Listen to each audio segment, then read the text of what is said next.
آ رہا ہے آج کے دور کا موسٹ کریٹیکل ایشو، اور وہ ہے قیام اللیل، جس کو عرف عام میں تراویح کہا جاتا ہے، جیسے لیلۃ القدر کو شب قدر کہا جاتا ہے۔ قیام اللیل کا مسئلہ نماز تراویح بھی کہا جاتا ہے۔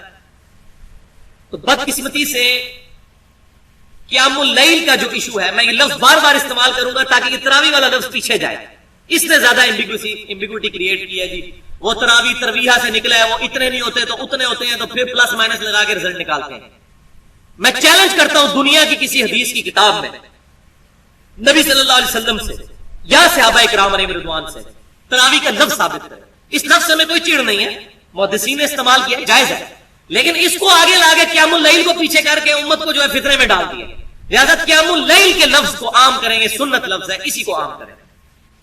تو اس میں اہل سنت کے درمیان بھی اختلاف پایا جاتا ہے، بریلوی دیوبندی ان کا ایک موقف ہے، اصحاب الحدیث کا دوسرا موقف ہے، اسی طریقے سے اہل تشیع کا بھی اختلاف پایا جاتا ہے، ان کا بھی موقف بالکل ڈیفرنٹ ہے۔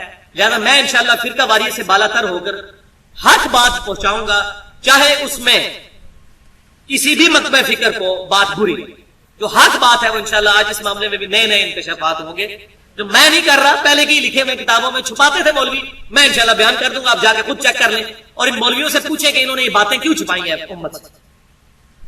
تو الحمدللہ 12 صحیح الاسناد احادیث کی روشنی میں انشاءاللہ ہم اس کو کور کریں گے تراویح کے مسئلے کو۔ تو پہلی بات اصولی سمجھ لیں کہ احادیث کی ٹرم میں 3 چیزیں ایک ہی چیز کے نام، قیام اللیل، تہجد اور وتر، اور تراویح بھی جو بعد میں اصطلاح آئی وہ بھی اسی کو کہتے ہیں۔ یہ کوئی مختلف نمازیں نہیں، تمام محدثین اس پر متفق ہیں۔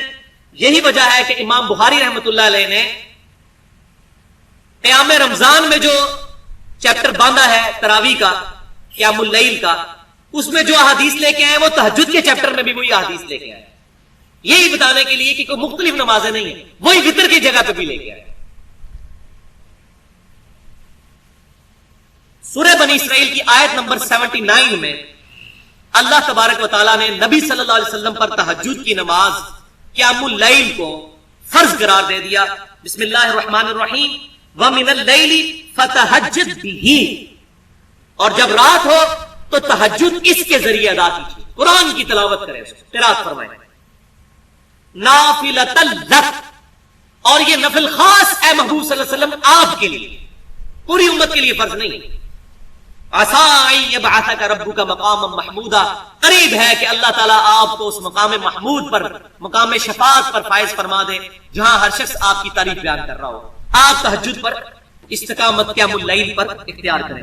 تو آپ صلی اللہ علیہ وسلم پر یہ نماز فرض تھی پورا سال، امت کے لیے پورا سال سنت ہے۔ صحابہ کرام پڑھتے تھے، تابعین، تبع تابعین اور اولیاء اللہ آج تک پڑھتے آئے ہیں، لیکن جو سست لوگ میرے جیسے ہیں ان کے لیے حکم دیا گیا ہے کم از کم رمضان میں ہی پڑھ لو۔ اب آپ کو یہ ساری گیم سمجھ آئی؟ قیام اللیل پورا سال ہی ہے، اسی کو تہجد، اسی کو وتر، اور رمضان میں اس کے لیے تراویح ڈسٹنگوش کرنے کے لیے محدثین میں اس طرح آ گئی۔ تو پورا چیپٹر ہے صحیح بخاری میں، 6 احادیث ہیں رمضان والے چیپٹر میں۔ اب یہ اسی چیپٹر سے میں حدیثیں بیان کر رہا ہوں، لہٰذا یہ جو پبلک کو دھوکہ دیتے ہیں نہیں نہیں نہیں یہ تو تہجد کی نماز الگ تھی، تراویح الگ تھی، قیام اللیل الگ تھا، تو یہ میں چیپٹر ہی وہ تراویح والا کھول رہا ہوں۔ صحیح بخاری میں 6 حدیثیں انٹرنیشنل نمبر کے مطابق 2008 سے لے کے 2013۔ پہلی حدیث صحیح بخاری اور مسلم کی متفق علیہ حدیث کہ ابو سلمہ بن عبد الرحمن رضی اللہ تعالیٰ عنہ نے سیدہ عائشہ سے پوچھا، اما جان یہ بتائیے کہ نبی صلی اللہ علیہ وسلم کی رمضان کی قیام اللیل کس طرح ہوا کرتی تھی، رات کی نماز رمضان میں، کیونکہ رمضان میں تو پرٹیکولر حکم ہے عبادت کرنے کا، رات کو جاگنے کا۔ تو سیدہ عائشہ رضی اللہ تعالیٰ عنہ نے کیٹیگوریکل مینشن کیا ایک ہی جملے میں کہ بیٹا رمضان ہو یا غیر رمضان، نبی صلی اللہ علیہ وسلم 11 رکعتوں سے زیادہ نہیں پڑھا کرتے تھے، رمضان ہو یا غیر رمضان۔ اور یہ امام بخاری قیام رمضان یعنی تراویح والے چیپٹر میں لے کے آئے، تہجد میں بھی لے کے آئے اسی حدیث کو، تاکہ پتہ چلے تہجد، قیام اللیل، تراویح، وتر یہ ایک ہی نماز کے نام۔ پھر سیدہ عائشہ کہتی ہیں کہ نبی صلی اللہ علیہ وسلم 4 رکعتیں پڑھتے، ان کی خوبصورتی نہ پوچھو اور ان کی لمبائی نہ پوچھو. پھر آپ صلی اللہ علیہ وسلم 4 رکعتیں پڑھتے، ان کی خوبصورتی نہ پوچھو، ان کی لمبائی نہ پوچھو، کتنی لمبی ہوتی تھی وہ. پھر آپ صلی اللہ علیہ وسلم 3 رکعت وتر عطا فرمایا کرتے تھے. یہ کل ہوئی 11 رکعتیں. اب یہاں پر جو 4 رکعتوں کا بیان ہوا یہ بھی 2 کر کے، وہ اگلی حدیث آ جائے گی بخاری مسلم. 4 کے بعد آپ تھوڑا ریسٹ فرما لیا کرتے تھے. تو 4 رکعتوں سے مراد ایک سلام سے 4 نہیں ہے، 2 سلام سے 4 ہے. 2 رکعتیں پھر 2 رکعتیں. اسی طریقے سے جو وتر ہے 3، وہ بھی 2 سلام کے ساتھ. نبی صلی اللہ علیہ وسلم سے 1 سلام سے 3 وتر ثابت نہیں. امیر المومنین سیدنا عمر فاروق رضی اللہ تعالیٰ عنہ سے المصنف ابن ابی شیبہ میں صحیح سند سے ثابت ہے کہ انہوں نے 1 سلام سے 3 وتر پڑھے. جائز ہے، اس کو ہم صحیح سمجھتے ہیں کیونکہ آپ رضی اللہ تعالیٰ عنہ کی سنت ہے. نبی صلی اللہ علیہ وسلم کے بارے میں صحیح بخاری مسلم میں ملتا ہے کہ آپ 3 وتر بھی 2 سلام سے پڑھا کرتے تھے. 2 پڑھ کے سلام پھیر دیا کرتے تھے، 1 کو الگ پڑھا کرتے تھے. لہذا یہاں 4 رکعتوں سے مراد 2 کر کے ہے، اور وہ ہے اگلی حدیث صحیح بخاری اور مسلم کی متفق علیہ حدیث. ام عائشہ رضی اللہ تعالیٰ عنہ کہتی ہیں کہ نبی صلی اللہ علیہ وسلم عشاء سے لے کر فجر تک کبھی بھی 11 رکعتوں سے زیادہ نہیں پڑھا کرتے تھے. اور دوسری روایت میں آتا ہے 13 رکعتیں، اور اس میں انہوں نے فجر کی 2 سنتیں بھی گنی. 11 رکعتوں سے زیادہ نہیں پڑھا کرتے تھے. پھر آپ رضی اللہ تعالیٰ عنہ نے فرمایا کہ آپ صلی اللہ علیہ وسلم 2 رکعت پڑھا کرتے، پھر 2 رکعت پڑھا کرتے، پھر 2 رکعت پڑھا کرتے، پھر 2 رکعت پڑھا کرتے. کتنی ہو گئی؟ 8. پھر 2 رکعت پڑھا کرتے 10، اور آخر میں 1 وتر پڑھا کرتے. پوری نماز کو طاق فرما لیا کرتے، کیونکہ ایک کی وجہ سے پورا طاق ہو جائے گا، آڈ ہو جائے گا. جبکہ صحیح مسلم کے الفاظ ہے کہ آپ صلی اللہ علیہ وسلم 2 رکعت پڑھتے، پھر 2 رکعت پڑھتے، پھر 2 رکعت پڑھتے، پھر 2 رکعت پڑھتے، یعنی 4 رکعت، 4 دفعہ 2 رکعت، یعنی 8 رکعت. پھر آپ صلی اللہ علیہ وسلم 3 وتر پڑھتے، اور وہ بھی 2 رکعت پڑھ کے پھر 1 وتر کو الگ سے پڑھتے.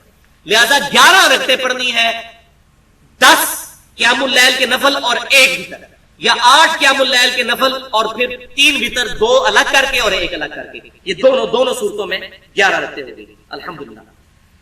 صحیح بخاری اور مسلم کی متفق علیہ حدیث ہے. تیسری حدیث ابن عمر رضی اللہ تعالیٰ عنہ کہتے ہیں کہ نبی صلی اللہ علیہ وسلم نے فرمایا قیام اللیل، رات کا قیام 2 رکعتیں ہیں، 2 کر کے، اور آخر میں 1 رکعت پڑھو. یہ تمہاری پوری نماز کو وتر کر دے گی. آخر میں 1 وتر پڑھو، پوری نماز کو طاق کر دے گی. عربی زبان میں وتر کہتے ہیں آڈ کو طاق کو. لہذا اس سے بھی یہ بات ثابت ہوگی پوری نماز کو وتر کر دے گی، یعنی وتر بھی اسی نماز کا نام ہے. 4 نام ہو گئے، قیام اللیل، تہجد اور وتر، اور ہمارے جو عرف عام میں تراویح. چوتھی حدیث بھائیو یہ زبردست حدیث. نبی صلی اللہ علیہ وسلم نے فرمایا قیام اللیل کیا کرو، یہ تم سے پہلے صالحین کی روش ہے، یہ تمہارے رب کے قرب کا ذریعہ ہے، یہ تمہارے گناہوں کے معاف ہونے کا ذریعہ ہے، اور یہ تمہارے گناہوں سے باز رہنے کا ذریعہ. 4 بار قیام اللیل کیا کرو. رمضان کے علاوہ بھی، پورے رمضان کے علاوہ بھی پورا سال، لیکن کم از کم رمضان میں کریں. اور وہ ہے 5ویں حدیث صحیح بخاری اور مسلم کی متفق علیہ حدیث ہے. نبی صلی اللہ علیہ وسلم نے فرمایا جس شخص نے ایمان اور احتساب کے ساتھ، احتساب کس کو کہیں گے؟ 3 چیزوں کا نام، اخلاص، ثواب اور اصلاح نفس. ایمان اور احتساب کے ساتھ رمضان المبارک میں قیام اللیل کیا، اللہ تعالیٰ اس کے پچھلے سارے گناہ معاف کر دے گا. لیکن وہی صغیرہ گناہ معاف ہوں گے، کبیرہ گناہ جو ہے وہ توبہ سے ہی معاف ہوتے ہیں. اسی میں میری اہل سنت پاک.com پر مسئلہ نمبر 18 کے نام سے توبہ اور گناہ کبیرہ پر 45 منٹ کی گفتگو موجود ہے. 6ٹھی حدیث صحیح بخاری اور صحیح مسلم کی متفق علیہ حدیث ہے. سیدہ عائشہ کہتی ہیں رضی اللہ تعالیٰ عنہا کہ نبی صلی اللہ علیہ وسلم نے 3 دن تک تراویح کی نماز، یہ تراویح عرف عام میں قیام اللیل ہے، قیام اللیل کی نماز 3 دن تک رمضان المبارک میں جماعت کے ساتھ پڑھائی.